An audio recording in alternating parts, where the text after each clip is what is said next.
Hey there, folks. Welcome to Spectrum Pulse. We talk about music, movies, art, and culture.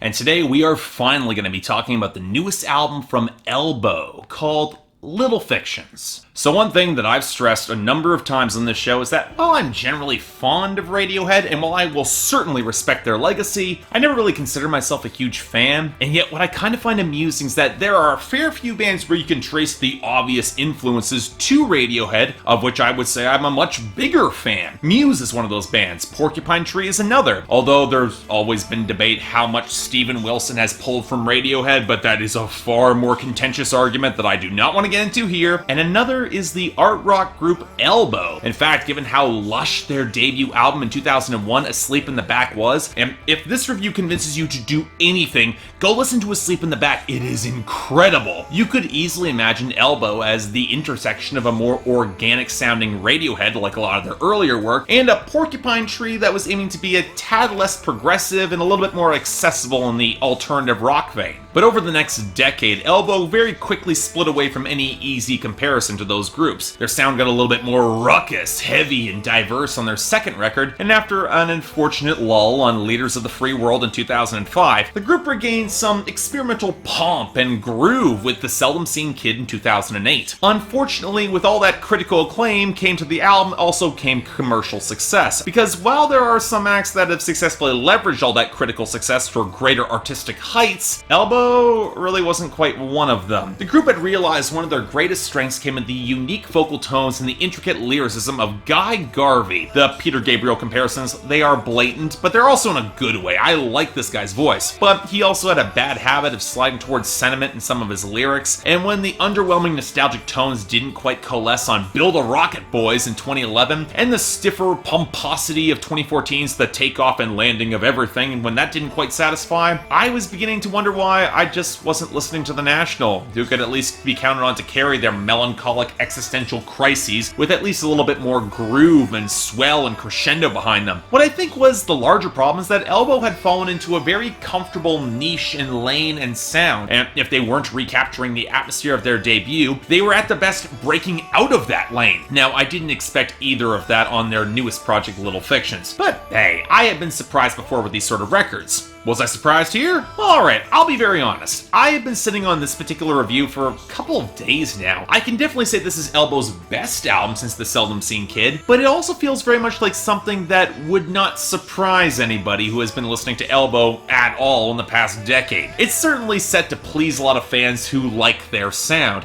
even if I would definitely question how experimental something like this is. But even despite its trend towards conventionality, at least for Elbow fans, there is something that kept pulling me back to this project for listen after listen all throughout the past weekend, and I'm still trying to work out to put my finger on what that is, because yeah, this is indeed a pretty good album. There is something to it, because again, funny thing, in terms of overall sound and tone, this is still very much what anyone would expect out of Elbow. Guy Garvey's rich vocals swelling over instrumentation that blends elegant swells of arranged instrumentation with nervy bass lines, sharp guitar and piano melodies, and the percussion.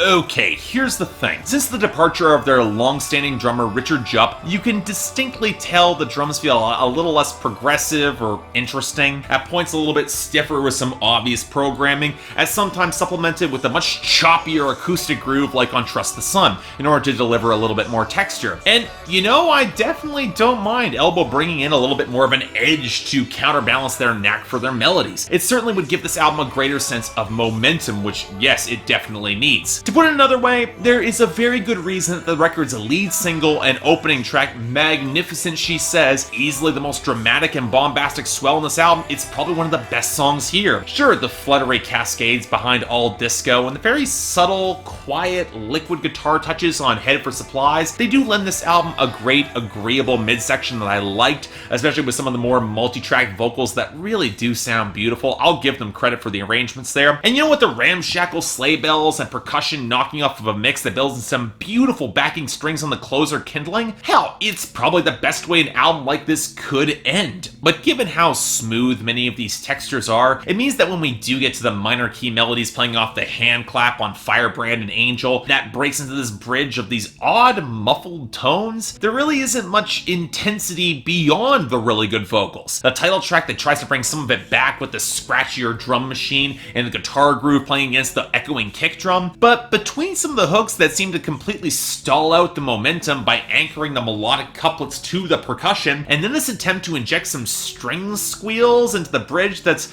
really more messy than it is progressive, I'm still left kind of frustrated and kind of underwhelmed by this. And while there is a part of me that feels that Elbow is starting to tilt towards more of a focus on looping in the grooves without a full-time drummer, the truth is simply that the production just gives those grooves and percussion more texture than a lot of the melodies, which are a lot more liquid, which outside of the truly great hooks means that some of these backing tones can really start to just run together. And given that Elbow, they do not write short songs, this album can kind of start to drag.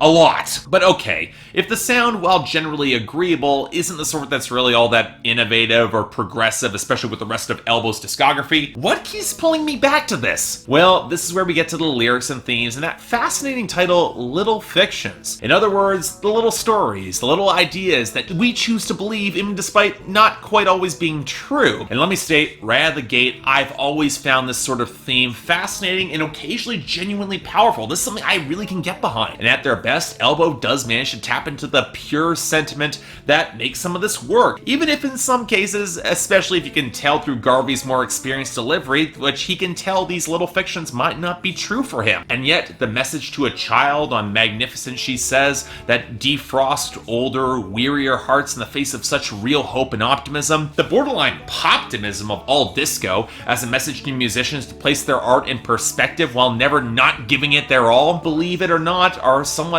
thematic outliers, as the record is much more focused on the little fiction of love itself, as you would expect. The sort that defies reason or objective truth and yet is pursued anyway all the same. Now, this is all kind of sentimental and borderline cheesy, especially given Elbow's softer delivery. Is this the case? Sure it is. But when it's done as well as it is on the quiet, mundane, all-night pause of Head for Supplies, or the renewed flash of hope on Kindling, I'm pretty forgiving of that sort of sincerity. Now, where it rings a little bit sour for me is when it slips into songs where there is implied cheating by a close friend on Firebrand and Angel, or the intentional, overwritten abstraction of K2 that ultimately feels a little bit paltry in that regard. On the flip side, you can easily see how songs like Gentle Storm or Trust the Sun, or to a lesser extent the lingering affection of Montparnasse, it can come across as a little bit smothering, and there isn't quite that level of self-awareness in the writing in order to excuse it properly. Even if, yes, the sincerity does carry it through a lot with me. But in short, look, it's the best Elbow record in some time, I will say that. And while I wouldn't quite put it up to the heights of their debut or the Seldom Seen Kid, any longtime Elbow fans who will have stuck around for this point, they're gonna like this a fair bit. It's not a great project. It could definitely use a little bit more tightness and bite and groove to it, and I would argue there are pieces that work far better than the overall whole. But you know what? I still give this a light 7 out of 10 and a recommendation, especially if you're a fan of this sort of brand of smoother alternative rock. Otherwise, I'd check out the singles, maybe Head for Supplies and Kindling, but I'd also recommend checking out Asleep in the Back if you're curious more about this. Still,